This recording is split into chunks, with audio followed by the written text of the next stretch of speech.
Oi, eu sou o professor Felipe Nogueira.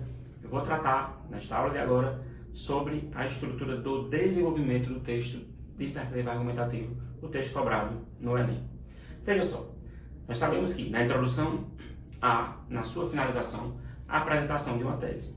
A tese, lembrando, ela serve para antecipar, pelo menos, a linha argumentativa básica que vai ser tratada no D1 e no D2.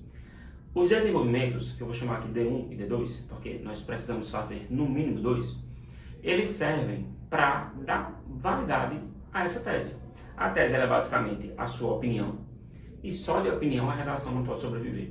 É preciso que você defenda essa opinião, que você diga o porquê de ela existir, o porquê de você defendê-la. Cara, a argumentação, ela é quem vai dar a validade, ela é o centro da sua redação. Ela está no meio da sua redação, né? São os dois parágrafos centrais, e ela é quem vai, esse desenvolvimento é quem vai validar essa argumentação. Cara, se liga, presta atenção. O desenvolvimento, ele pode ser dividido em algumas partes. Eu vou ter inicialmente, tanto para o D1 quanto para o D2, um negócio chamado de tópico frasal.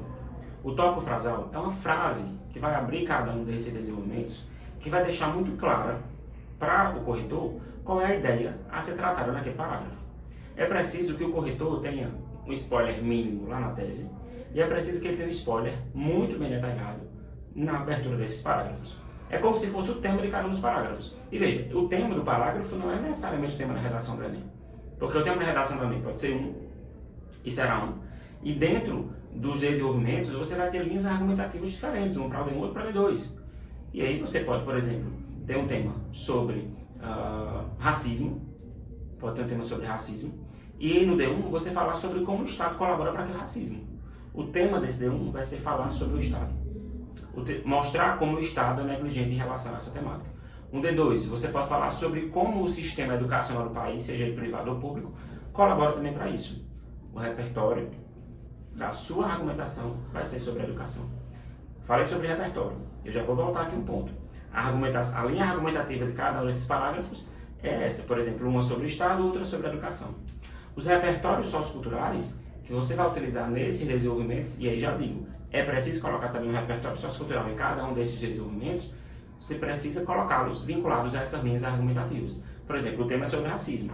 Você colocou na introdução um repertório sobre racismo, sobre minorias sociais, naquele eixo temático. Os repertórios dos desenvolvimentos não precisam mais ser sobre racismo. Pode ser um repertório sobre como o Estado é negligente, e você vincula essa temática do racismo, trazendo uma argumentação específica, mais vinculada até um repertório que você pode utilizar em várias redações. E no outro, nesse exemplo, um repertório sobre como o sistema educacional do país ele é falho. E quando eu falo em sistema educacional, não acho que eu estou falando somente sobre o sistema público.